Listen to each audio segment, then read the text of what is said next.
Assalamualaikum warahmatullahi wabarakatuh. Berjumpa lagi berjumpa bersama saya Arif Ang. Oke teman, di sini akan saya kasih sharing-sharing kepada teman-teman semuanya cara saya aplikasi pupuk kocor pada tanaman cabai ataupun tanaman yang lain. Jadi yang saya contohkan ini tanaman cabai, salah satunya cabai red atau rawit merah.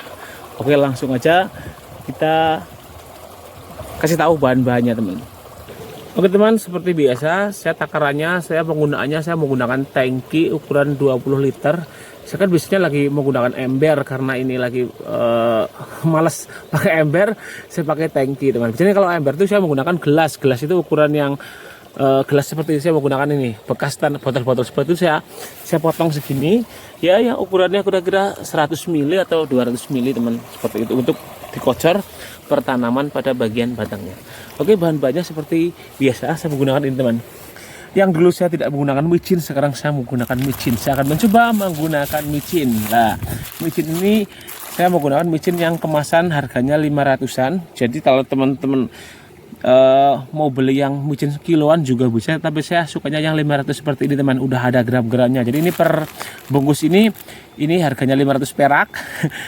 Isinya 5,5 gram. Terus ini ada HNO yang nggak ketinggalan dari dulu saya menggunakan garam dapur. Garam krosok kalau ini. Kalau orang sini namanya garam curah atau kristal. Jadi teman-teman kalau mau menggunakan garam dapur yang beriodium bisa, mau menggunakan garam halus bisa, tidak harus garam ini teman. Jadi kalau garam ini kan lebih murah lah seperti itu, karena biasanya tuh di sini sekilo saya tuh beli kalau 7.500 kalau tidak salah, atau dengan berat 2 kilo lah kalau tidak salah, itu 10 ribuan lah. Ada yang 8.000, ada yang 7.500, ada yang 10.000. Isinya kayaknya 2 kiloan lah. Menggunakan garam ini kan lebih murah. Jadi kalau menggunakan garam yang udah kemasan siap untuk masak itu ya lumayan mahal lah ya teman, seperti itu. Jadi banyak yang tanya sih, kalau menggunakan garam dapur bisa nggak? Bisa semuanya garam. Ini karena saya contohnya itu saya garam krosok ini, karena ini lebih murah juga lebih mudah. Oke, langsung aja kita gunakan. Oke, langsung, karena saya akan menggunakan 20 liter ukuran tangkinya, saya akan kasih ini garam dulu. Garam micin seharusnya sih micinnya nggak usah di ini, nggak apa-apa, nggak usah dilarutkan dulu, nggak apa-apa, tapi kan lebih memudahkan aja teman. Langsung aja ini micinnya, saya sobek dulu micinnya. Ini micin, nah ini taruh di sini micinnya. Berarti ini micinnya kurang lebih ini 22 gram, karena ini kan 4 wadah ya teman ya.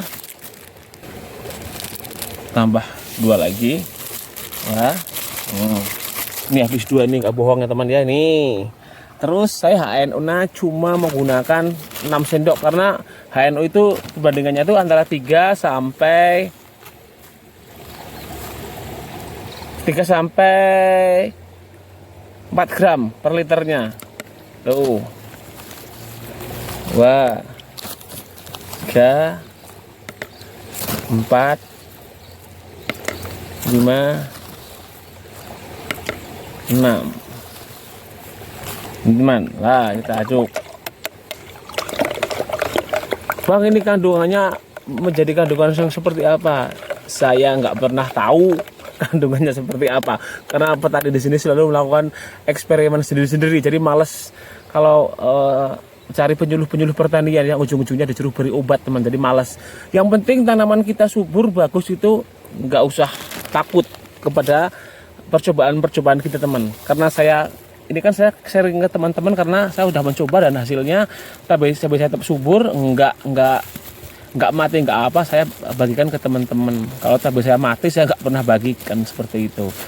Oke, sekarang garamnya teman, seperti biasa kalau garam ya setiap 1 liter garamnya 1 sendok makan. Jadi karena ini 20 liter jadi 20 sendok. Ini saya buktikan ya ini. Jadi ini aja teman. 1 2 3 4 5 6 7 8 9 10 11 12, 13, 14, 15, 16, 17, 18, 19, 20. Jadi ini saya maaf video saya panjang karena saya tahu takut teman-teman saya kira bohong ya kan, dikira saya bohong. Enggak, ini 20 sendok teman. Saya dulu seperti ini. Jadi kalau teman-teman masih ragu-ragu takut, nggak usah gunakan. Kalau ragu-ragu gunakan beberapa tanaman dulu. Jadi misal teman takut ngocor mati, teman-teman bisa gunakan beberapa tanaman, dikocor dulu 1 atau 2 tanaman. Nanti kalau hasilnya bagus baru lanjut. Kalau masih ragu-ragu, itu maksudnya nggak berani menggunakan garam itu tadi. Kalau berani langsung gas teman. Oke. Jadi teman-teman kalau mau ngerti kandungan garam itu baca-baca itu di jurnal-jurnal untuk pertanian garam, kandungannya bagaimana, micin bagaimana. Kalau di sini itu kan micin emak-emak atau ibu-ibu itu kan di rumah sering memupuk tanamannya dengan micin, itu kan subur-subur tanamannya seperti itu. Nggak ada salahnya pada tanaman kita seperti itu ya kan teman.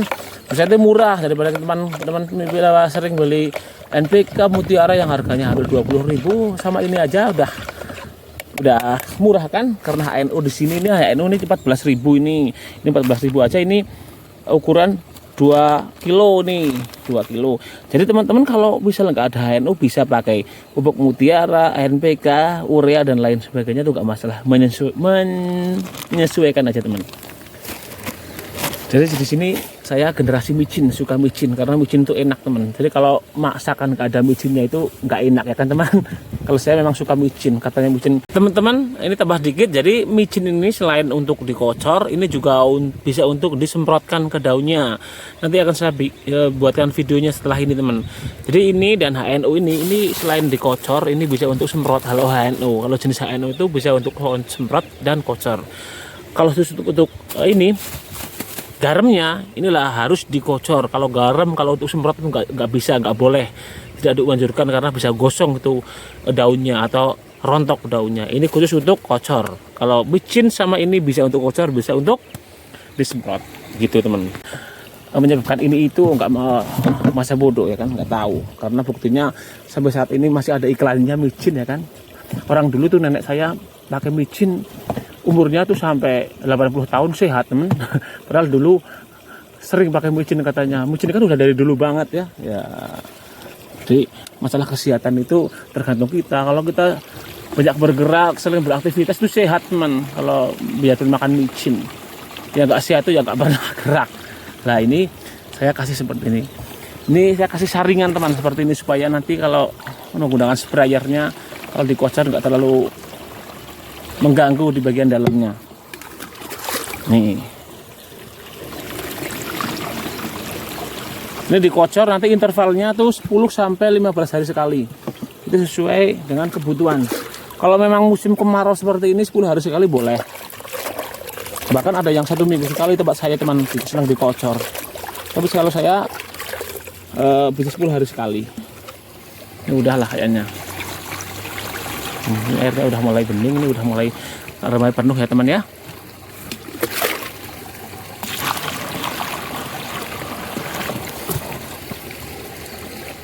Teman-teman ini udah penuh, jadi ini siap kita gunakan teman. Jadi teman-teman kalau menggunakan ini sprayer seperti ini, ada yang bilang itu bisa menyebabkan korosi karena akan ada unsur garamnya. Jadi setelah dipakai itu ini teman, kita cuci yang bersih teman, seperti itu. Saya nggak sering menggunakan ini karena seringnya itu saya menggunakan ember dan gelas pertanaman karena lagi biar cepat aja, ini buru cepatnya saya menggunakan ini seperti itu. Jadi kan dikira-kira seperti itu. Kalau musim kemarau lagi jarang air kan enaknya pakai seperti ini, seperti itu. Kalau pakai ember ya kalau memang di tempat banyak air nggak masalah seperti itu.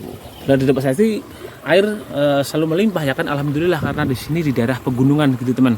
Jadi meskipun kemarau airnya tetap lancar seperti itu di pinggiran sawah seperti ini. Oke langsung aja. Dan untuk merek micinnya itu bebas, mau menggunakan micin apa aja yang penting micin gitu aja teman. Kita langsung aja teman, kita eksekusi kepada tanaman kita. Jadi kalau sprayernya masih seperti ini, kita copot sprayernya ini, kita copot, oke. Jadi sebenarnya jadi seperti ini teman. Lah ini memudahkan nanti. Lah ini seperti ini. Oke, nanti kita airnya langsung dicurcurkan ke tanaman. Curcurkan itu bahasa Indonesia apa ya? Ya dicerutkan lah ke tanaman. Oke. Nah ini buktinya tanaman red saya ini dikocor HNO, garam dan apa lain nggak mati teman.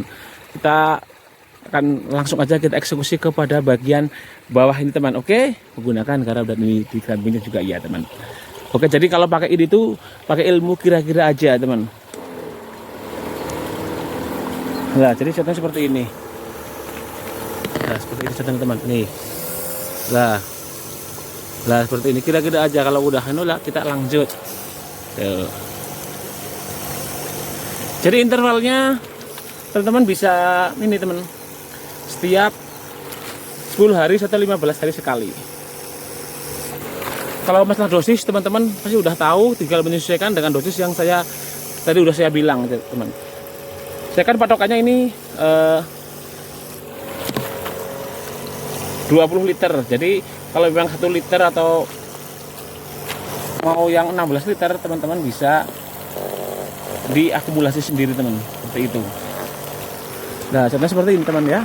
Nah jadi kurang lebih ini teman sering dari saya tentang cara saya menggunakan garam dan campuran HNO pada tanaman cabai saya ataupun tanaman yang lain. Jadi tidak harus tanaman cabai, tanaman yang lain pun bisa banget.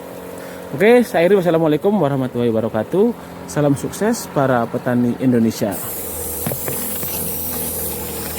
Oke teman, jadi ini penggunaan HNO dan micin ini tidak hanya untuk tanaman cabai aja, tanaman yang lain juga bisa teman. Oke, jadi disesuaikan aja. Oke teman.